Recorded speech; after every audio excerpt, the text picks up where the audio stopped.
Hello friends, बरायबाय Bodo info YouTube channel आसा खालामो नोंथांमोना बयबो मोजां दङ।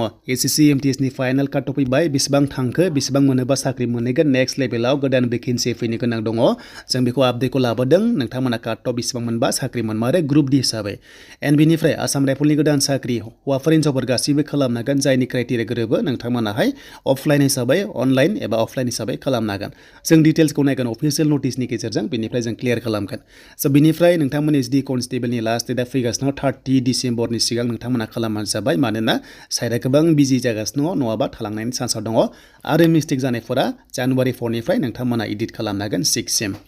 स' बेनिफ्राय जों डाइरेक्ट नायनोसै काटआव बेसेबां मोनोबा ग्रुप डी हिसाबै गुबुन गुबुन सेन्ट्रेल अफिसाव नोंथांमोना SSC MTS हिसाबै साख्रि मावनो हागोन जों बेखौ नायगोन। स' बेखायनो आसाम स्टेटआव बेसेबां काटअफ थांदों जों दानिया नायनोसै। स' दानिया SSC MTS आव साख्रि मोननो बेसेबां काटअफ लादों UR केटेगरियाव 135.71 दङ। स' बे जाबाय नोंथांमोननि बैसो वाइसआव लादों 18 निफ्राय 25 इयार्सआव नाथाय ST नि गैयामोन देन ST आ आसामाव गैयामोन। स' नेक्स्ट लेभेलाव फैयोबा नोंथांमोना 125 एबा 20 प्लासआवनो नोंथांमोना साख्रि मोनहैगोन। बे जाबाय MTS नि साख्रि नोंथांमोननि स्टेज 1 एन्ड स्टेज 2 खौ लानानै। स' बेनिफ्राय SSC MTS आव मोननै टाइपनि बैसो थायो 18 निफ्राय 25 दानिया फैबाय 18 निफ्राय 27 आव मोनदों 136 बेबादि गाहाम मोनदों एन्ड बेनिफ्राय नोंथांमोना बेबादि रोखोमनि मोनदों आरो नेक्स्ट लेभेलाव एसे कमन थांगोन मानोना पस्टआ बुरजा फैगोन दाखालिनो खम दङमोन आरो बे जाबाय 10 फार्स्ट लेभेलनि साख्रि जेराव गोदान फैयोबा नोंथांमोना Bodo info YouTube चेनेलावहाय आपडेटखौ मोनगोन। एन्ड बेनिफ्राय जों नायसै दानिया बेनो जाबाय आसाम राइफलाव सोरबायदि एप्लाइ खालामनो हागोन जों नायनोसै। स' दानिया जों फैबाय अफिशियेल साइडआव आसाम राइफलनियाव आरो बेयाव फैनाय लोगो लोगो बेवहाय एक्सट्रा पस्टआ फैयो डिपार्टमेन्टेल वाइसआवबो फैयो एन्ड बेनिफ्राय एक्सट्रा स्पर्ट्सनिबो फैयो आरो SDबो फैयो। स' बेनिफ्राय जुदि मेक्सिमाम जुदि होनोबा नोंथांमोना SSC SD कनस्टेबलनिफ्राय थांनानै आसाम राइफलाव मोजां चान्सखौ मोनहैगोन आरो काटअफआव स' नोंथांमोना जायफ्रा गोरोबो नेक्स्ट लेभेलाव दानि ओंखारनाय SSC SD कनस्टेबलाव आसाम राइफलाव साख्रि मोनहैयो। दा जों मोनसे अफिशियेल नटिसखौ नायनोसै जे बे पस्टआ सोरनि थाखाय फैमारदों जों नायनोसै बेनिफ्राय जायफ्रा क्राइटेरिया गोरोबो नोंथांमोना एप्लाइखौ खालामनो हासिगोन। दा बे जाबाय जोंहा अफिशियेल नटिस आरो बेयाव फैनाय लोगो लोगो बिनि लास्ट डेटआ जाहैबाय 28 जानुवारि अफलाइन खालामनांगोन आरो बे पस्टआ जाबाय पार्सनेल जायफ्रानोखि किल जाबाय एबा थैबाय स' आसाम राइफलाव साख्रि मावबाय थादोंमोन थ' बिथांमोननि फेमिलि मेम्बार्सनि थाखाय फैदों। दा बिनि फिजिकेल टेस्टआ जागोन 4 मार्चनिफ्राय जागोन आरो बिनि लास्ट डेट होनोबा नोंथांमोना 28 जानुवारि मोनखादों जेला स' बेनिफ्राय नोंथांमोना स्पिड पस्ट खालामबानो जाबाय नोंथांमोना अफलाइन हिसाबै खालामनांगोन। एन्ड बेनिफ्राय पस्टआ मा दङ जों बेखौ नायगोन लिंकआ दङ डिसक्रिपसनाव लोगोसे PDF फाइलखौ नांगौबा नोंथांमोनाहाय जायफ्रा फेमिलि मेम्बार्स दङ नोंथांमोना कमेन्ट्स खालामबानो जाबाय मोननो हागोन।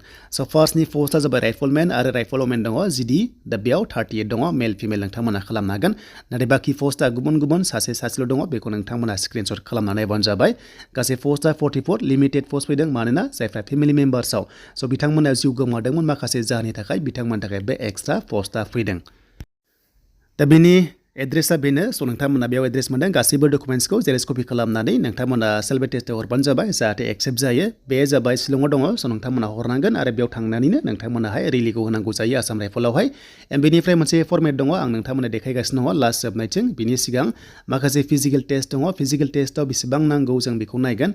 दा जोंनि नर्थ इस्टनि ST हिसाबै नायोबा 162.5 दं हौवाफोरा आरो हिन्जावफ्रा 150 एन्ड साइजखौ नायोबा 76 बेनिफ्राय एक्सपेन्ड खालामबा 5 सेन्टिमिटार बारायनांगन एबा 81 सेन्टिमिटार जाहैनांगोन अब्लासो एक्सेप्ट जागोन। स' दानिया फैबाय रानिंआव दा हौवासाफोरा खारनांगोन 2400 मिटार्स खारनांगोन 12 मिनिट्सआवहाय एन्ड बेनिफ्राय हिन्जावफ्रा खारनांगोन 1600 मिटार्स खारनांगोन 8 मिनिट 30 सेकेन्डआवहाय स' नोंथांमोना बेखौ मोनदों आरो बेनिफ्राय माखासे ट्रेड टेस्ट जानानै नोंथांमोननि साख्रि दा बेनोमोन नोंथांमोननि बेनिफ्राय फर्मेटखौ नोंथांमोना नायदो बे फर्मेटआव फिलआप खालामनानैहाय नोंथांमोना स्पिड पस्ट खालामबानो जाबाय जायनि फेमिलि मेम्बार्स दंमोन आसाम राइफलावहाय माखासे जिउ गोमाजानाय बिथांमोना बे पस्टआव एप्लाइखौ खालामनो हागोन आरो साख्रि मोनहैगोन। एन्ड नेक्स्टआव गोदान साख्रि फैयोबा आं नोंथांमोना आपडेटखौ लाबोगोन एन्ड बेनिफ्राय बे पस्टआव 10 पास जानाय लोगो लोगो नोंथांमोना खालामनो हागोन। स' नोंथांमोना 10 पास जानाय लोगो लोगो बे पस्टआव SD कनस्टेबलाव खालामनो हागोन जेबो डिप्ल'मा नाङा। दा बेनिमोन नोंथांमोननि माखासे डिटेल्स बे जाबाय फर्मेट स' फर्मेटआव नोंथांमोनाहाय फिलआप खालामनानै स्पिड पस्ट खालामबानो जाबाय बेनिफ्राय रिलिया 2024 नि मार्चनिफ्राय जागोन 4 निफ्राय। स' नोंथांमोना जायफ्रा भिडिअ नायनानै मोजां मोनबाय लाइक कमेन्ट शेयार आरो जायफ्रा चेनेलखौ गोदान साबस्क्राइब खालामनानै लानो हागोन।